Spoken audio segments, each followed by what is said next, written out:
Por favor, no te metas en nuestras cosas personales. A mi esposa le incomoda cuando anda cerca. Y ya, ni un hola ma, ni un poquito de cariño. Solo esa frase seca fría, como si la hubiera pensado mucho antes de escribirla. Yo estaba a punto de mandarle $4,000 para que pagaran la luz que ya venía con recargo.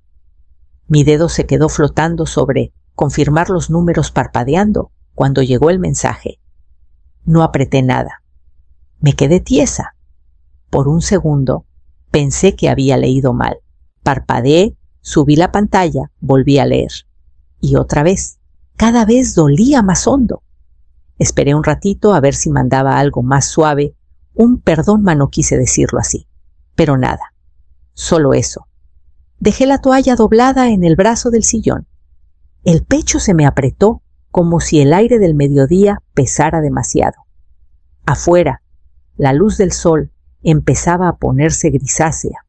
La casa estaba en su silencio de siempre, pero ahora ese silencio no era tranquilo. Era hueco como si alguien hubiera sacado el alma del lugar. Puse el celular boca abajo sobre la mesa, como si así se callaran las palabras. Pero se me pegaron incómoda. Traté de recordar cuándo había hecho algo que se pudiera torcer así. Les ofrecí cuidar al niño cuando estaban cansados. Les llevé caldo cuando los dos agarraron gripa. Les mandaba tarjetas de cumpleaños con un montón de calcomanías. ¿Hablé de más? ¿Me quedé mucho rato? ¿O nomás el cariño ya les estorbaba? Me paré y caminé a la cocina sin saber qué hacer. Mis manos lavaron un vaso, limpiaron la mesada. Pero la cabeza seguía clavada en ese mensaje. No contesté, no llamé, no terminé la transferencia. Me senté otra vez junto a la ventana, viendo cómo el sol se escondía detrás de los árboles, y dejé que el silencio se asentara. Esa noche no prendí la tele, no puse música ni nada para tapar el ruido. Me quedé en la cocina, con la luz amarillita del foco, acompañada por el zumbido del refri y el tic-tac del reloj de pared. El silencio no era nuevo. Llevo 9 años viviendo sola. Conozco cómo respira esta casa, cómo cruje el piso cuando me muevo, cómo suspiran las tuberías después de hervir la tetera. Pero esa noche el silencio no consolaba. Vigilaba. Me levanté y pelé una papa sin pensarlo. Las manos sabían solas. Una papa, un pedacito de mantequilla, medio pechuga de pollo, que había asado hace 2 días. No tenía hambre, pero saltarme la cena solo me iba a poner peor. Cociné no porque quisiera comer, sino porque la rutina te sostiene cuando los sentimientos te quieren tumbar. Mientras servía la olla, la mente se fue no a la niñez de Tadeo como antes cuando me ponía nostálgica, sino a los últimos 5 años. Las cosas que hice no por aplausos ni por agradecimiento, sino porque así creía que era la familia. La renta cuando se les atrasó en el invierno, con el paro en el trabajo. Mandé el cheque directo al casero. Ni se lo conté a nadie. La despensa que les llevé un lunes en la noche cuando se les descompuso el refri. Citlali me mandó un mensaje. No tenías por qué, suegra, con emoji de risa. Pero se quedaron con la comida. Cuando el coche no pasó la verificación y Tadeo se le olvidó pedirme ayuda.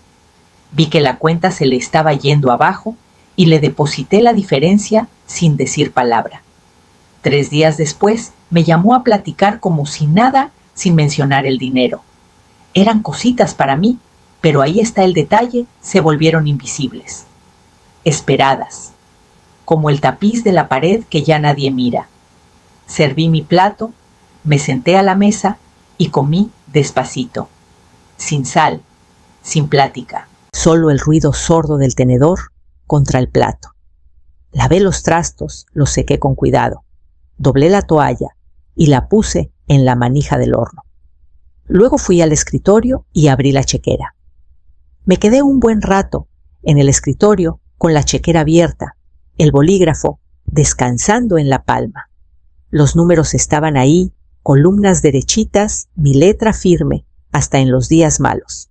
Ojeé hacia atrás y vi el patrón meses de dar calladita. Renta.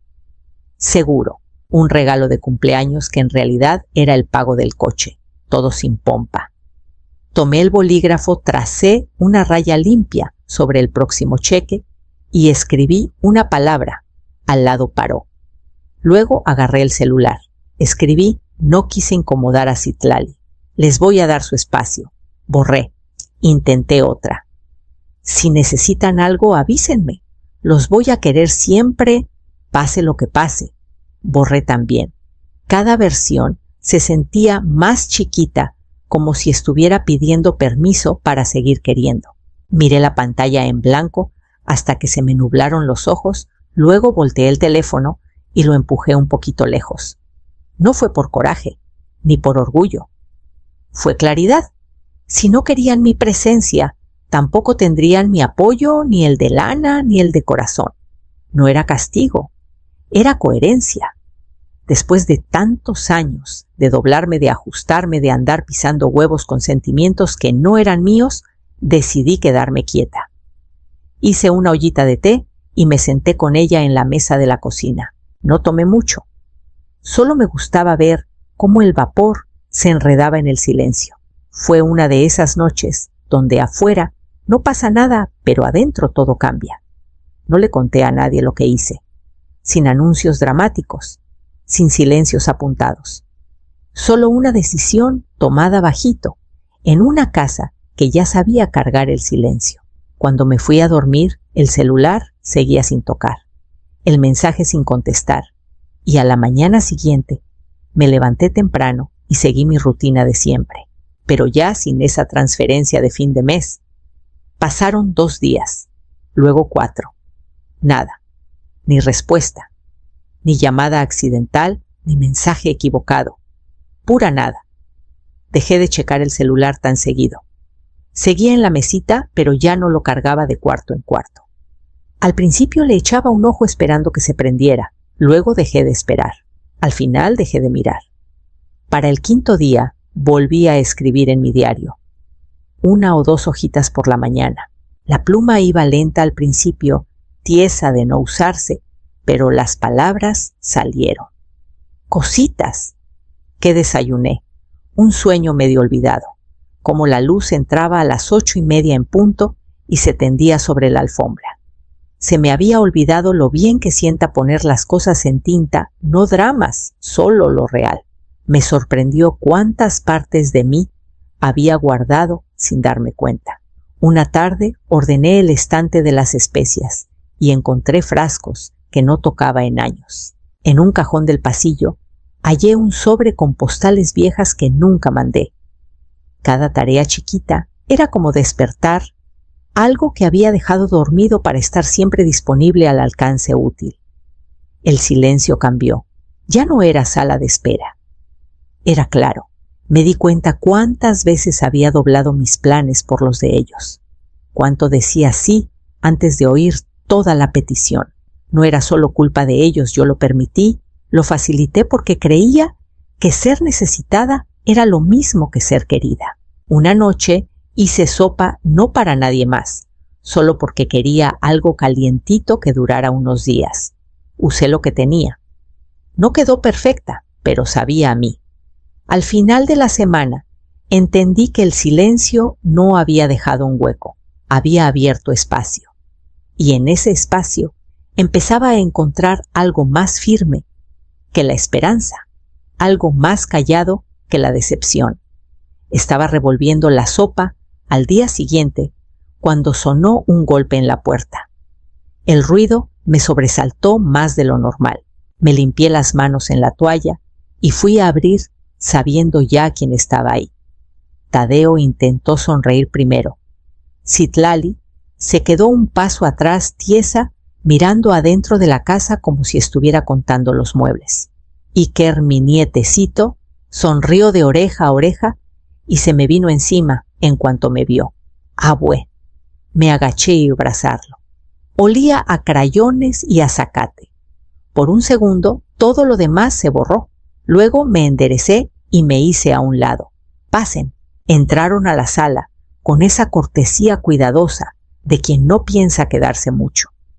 Iker corrió al librero y sacó el libro de dibujos que había reclamado como suyo desde chiquito.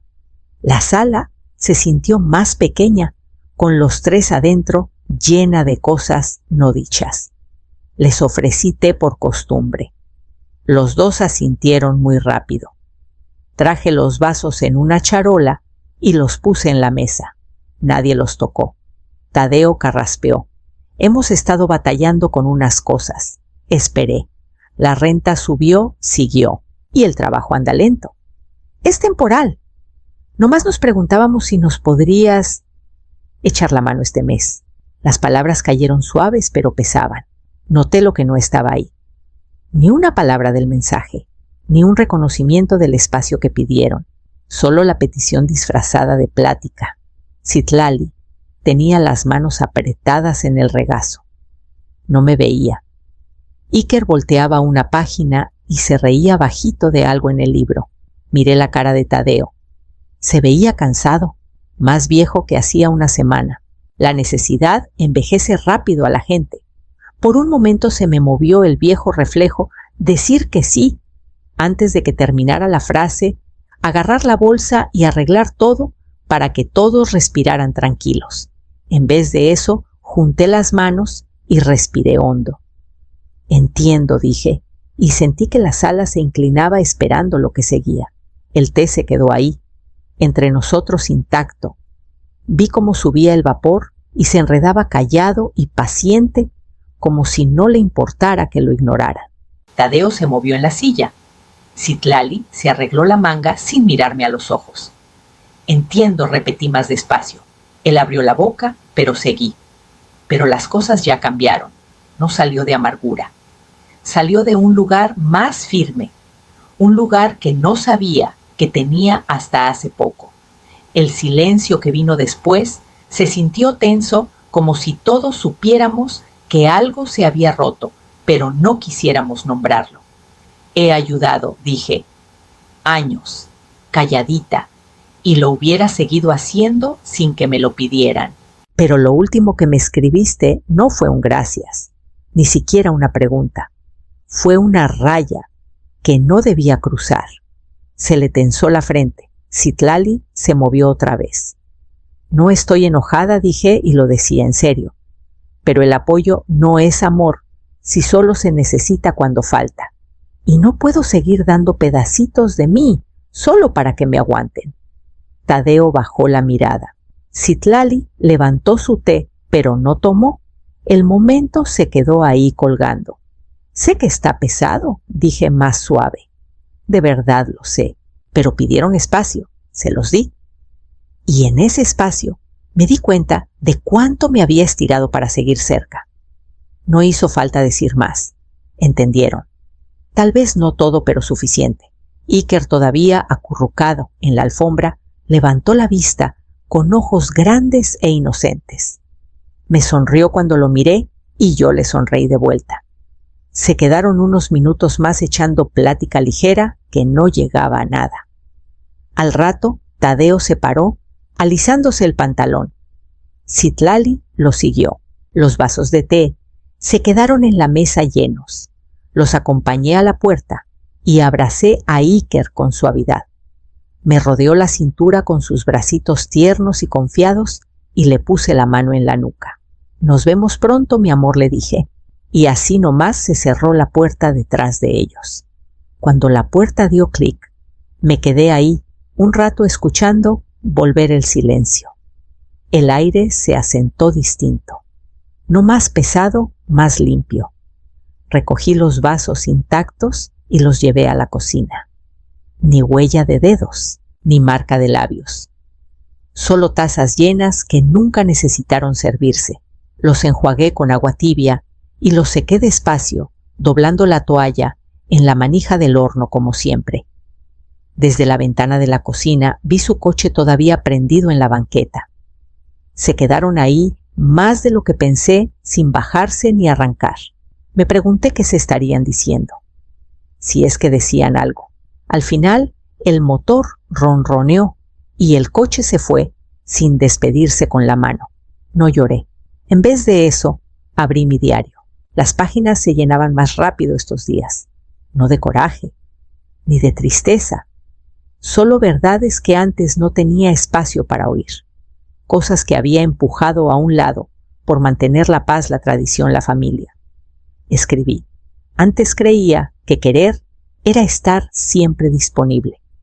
Que dar era ser valorada, pero ahora veo lo delgada que es esa línea entre el amor y la obligación, entre dar de corazón y que te exprimen calladito. Volteé a la página donde había copiado el mensaje. Seguía ahí, subrayado, ordenadito. Lo leí otra vez. Por favor, no te metas en nuestras cosas personales. A mi esposa le incomoda cuando andas cerca. Todavía dolía, pero no como antes. El dolor había bajado del corazón a un lugar más profundo, más firme. Ya no gritaba, solo zumbaba callado y real.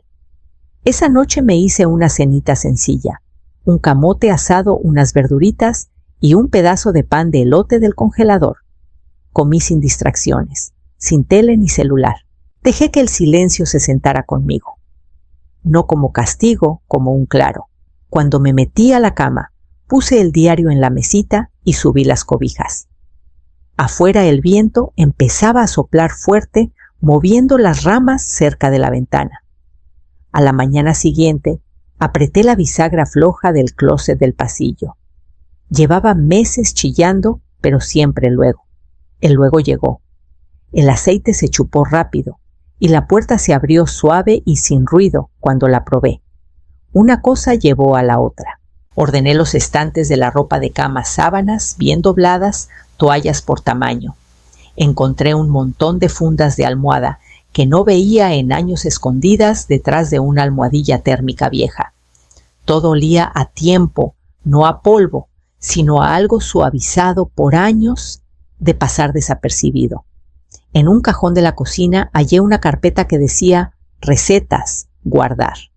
La letra era mía, pero las hojas amarillentas. Adentro tarjetas de hace otra década, tamalitos de elote pay de pera, un guisado que hacía cada invierno. Las puse en la mesada y sonreí. Se me había olvidado qué se sentía cocinar sin prisa. Esa tarde me puse tenis y salí a caminar por la cuadra. No más para estirar las piernas, me dije, pero me quedé más tiempo del pensado. El aire entraba más fácil a los pulmones. Los árboles empezaban a brotar. Pasé 2 vecinas con las que no hablaba en meses. Cambiamos unas palabras nada profundo, pero suficiente para recordar que el mundo no empieza ni termina en la casa de mi hijo. De regreso hice té y ni una vez miré el celular. Se quedó enchufado todo el día sin tocar. No por rebeldía, por indiferencia. La necesidad de esperar algo de ellos se había ido desvaneciendo. Lo que necesitaba ahora no estaba en un chat. Estaba en el ritmo lento de mi propia vida. La casa que antes estaba callada y dolida, ahora se sentía habitada, no bulliciosa, no llena mía. Y entendí cuánto tiempo me había achicado para caber en los márgenes de sus vidas, siempre disponible, siempre conveniente, pero casi nunca vista de verdad. Esa noche, mientras lavaba los trastos, vi mi reflejo en la ventana sobre el fregadero. No me veía sola, me veía como alguien que por fin había llegado a casa. Estaba podando el seto cuando oí pasitos de tenis en la gravilla. Levanté la vista pensando que era alguna vecina o el cartero, pero era él chiquito, solo con algo brillante en las manos. «Hola, abue». Su voz era ligera, sin preocupaciones. Voz de domingo. Me limpié las manos en el pantalón y caminé a la reja. Levantó un dibujo de crayones con las orillas un poco dobladas por cómo lo agarraba. «Lo hice en la escuela», dijo. «Es una casa, con jardín, y esa eres tú». «Junto a la ventana», señaló una figura morada parada detrás de un cuadrado azul claro. El jardín tenía tulipanes chuecos y un árbol que se inclinaba mucho a la derecha. Era desordenado, lleno de color, cargado de ganas. Me agaché a su lado, tomé el dibujo con las 2 manos y lo miré de cerca. No era perfecto. pero era sincero. ¿Esa soy yo?, asintió orgulloso. Pues me encanta, dije, y lo sentía. Gracias, mi vida, está precioso. Se me vino encima y me abrazó del cuello. Sus bracitos cálidos y sueltos. El abrazo que dan los niños antes de que les enseñen a guardarse. No le pregunté por qué venía solo, ni dónde estaban sus papás, ni si sabían. No quise romper el momento con preguntas. Nos sentamos un ratito en el porche. Le di agua. Me platicó del animalito de la clase y de cómo no le gusta el apio en la lonche. Balanceaba las piernitas golpeando los talones contra la madera. Cuando ya se tenía que ir, me dio el dibujo otra vez, como para asegurarse de que no se me olvidara. Le prometí que no. Lo vi caminar por el caminito, su mochilita rebotando con cada paso. Nadie esperándolo a la vista, pero no se veía asustado. Cerré la reja y llevé el dibujo adentro poniéndolo con cuidado en la mesa. Esa noche lo enmarcé. Los meses que siguieron llegaron calladitos sin avisar. No volvieron a tocar la puerta, ni mensajes de repente, ni emergencias disfrazadas de cortesía. Solo espacio. Las peticiones se fueron apagando no con pleito ni palabras finales, sino con un desvanecerse suave, como el vapor que se va del espejo está, y ya no. No lo perseguí. No traté de llenar el silencio. Lo dejé ser. Leí más, no para matar el tiempo, sino porque quería. Novelas, libros viejos de jardinería, ensayos que recortaba de revistas. Un día horneé muffins, nomás para ver si todavía sentía la masa en las manos. Sí podía. Hasta le regalé unos a la señora del lado. 2 días después me devolvió la charola con una notita temblorosa, todavía calientitos por dentro. Gracias. Mis plantitas en macetas de la puerta de atrás empezaron a crecer bonito. La menta se puso más tupida este año.